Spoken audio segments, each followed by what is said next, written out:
জাতীয় সংসদ নির্বাচন ও গণভোট উপলক্ষে উপকূলীয় এলাকায় জোরদার নিরাপত্তা ব্যবস্থা গ্রহণ করেছে বাংলাদেশ কোস্টগার্ড। শান্তি শৃঙ্খলা রক্ষা ও সার্বিক নিরাপত্তা নিশ্চিতে উপকূল সমুদ্রসীমা ও নদী তীরবর্তী দুর্গম এলাকায় নিয়মিত টহল ও বিশেষ অভিযান পরিচালনা করা হচ্ছে। কোস্টগার্ডের মহাপরিচালক জিয়াউল হক জানান, আগামী 12ই ফেব্রুয়ারির নির্বাচন ও গণভোটকে সামনে রেখে গত 18ই জানুয়ারি থেকে আগামী 14ই ফেব্রুয়ারি পর্যন্ত বিশেষ নিরাপত্তা কার্যক্রম চালানো হচ্ছে। এ লক্ষ্যে প্রায় 3500 সদস্যের 100টি প্লাটুন স্থল ও জলভাগে মোতায়েন রয়েছে। এবারের ভোটে আমরা স্পেশালি বেশ কিছু প্রযুক্তির ব্যবহার করতে যাচ্ছি।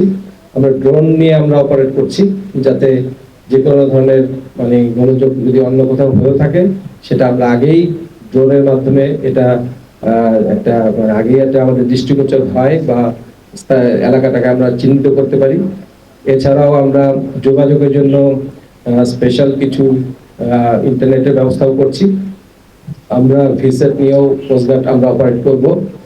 আর আমরা যেহেতু গোলাটা একটা চর এবং এর আশেপাশে নদী এলাকা রয়েছে, তো সেখানে আমাদের বিভিন্ন ধরনের বোট, লঞ্চ, এই সমস্ত জলযানের মাধ্যমে আমরা নিরাপত্তা নিশ্চিত করব।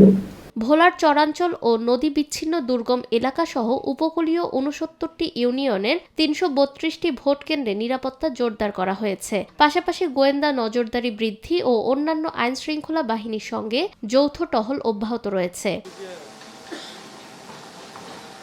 অস্ত্র উদ্ধার ও দুষ্কৃতিকারী আটক সহ বিভিন্ন পদক্ষেপের মাধ্যমে শান্তিপূর্ণ ভোটের পরিবেশ নিশ্চিত করতে কাজ করছে কোস্টগার্ড। নির্বাচনকালীন সহিংসতা ও নাশকতা প্রতিরোধে সর্বদা সতর্ক থাকার কথা জানিয়েছে বাহিনীটি।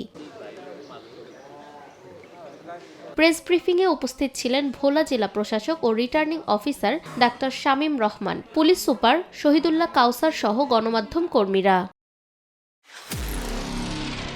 নিরপেক্ষ, সত্য প্রকাশে আপোষহীন।